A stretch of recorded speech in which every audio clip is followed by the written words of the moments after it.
मोर्चा आहे हा केवळ निवडणूक आयोगावर असं समजण्याचं कारण नाही।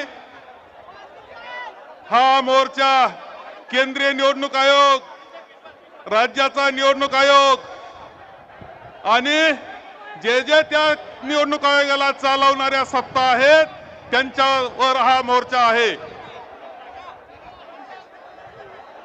आदरणीय राहुलजी गांधी यांनी दाखवून दिलं की देशाच्या निवडणुका वोट चोरीमधून होत आहेत। केंद्रीय निवडणूक आयोग खरं म्हणजे राहुलजी गांधी हे देशाचे विरोधी पक्ष नेते आहेत। त्यांनी मुद्दा उपस्थित केल्यानंतर केंद्रीय निवडणूक आयोगाने जे उत्तर दिलं ते थातूर मातूर उत्तर दिलं। केंद्रीय निवडणूक आयोगाचं उत्तर इतिहासातलं सगळ्यात बोगस उत्तर म्हणून नोंदलं जाईल। त्यांनी खुलासा केला नाही, चौकशी केली नाही आणि त्यावेळेस हेही लक्षात आलं की महाराष्ट्रातल्या विधानसभेच्या निवडणुका सुद्धा अशाच बोगस पद्धतीनं बोगस मतदार यादीवर झालेल्या आहेत।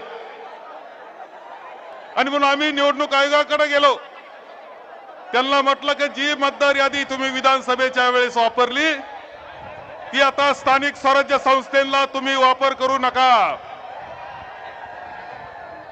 स्थानिक स्वराज्य संस्थेला या निवडणूक मतदार यादीचा वापर करू नका। जी विधानसभेची मतदार यादी होती तिच्यामध्ये कोणताही हरकतीवर निर्णय न घेता त्यांनी 1 जुलैला ती राज्य निवडणूक आयोगाच्या ताब्यात ती यादी देण्यात आली। आम्ही दोन्ही निवडणूक आयोगांना भेटलो, आम्ही सर्वजण होतो, सर्वांना निमंत्रित करण्यात आलं होतं की जे जे लोकशाही मानतात त्या सगळ्यांनी आलं पाहिजे असा आग्रह आमचा होता।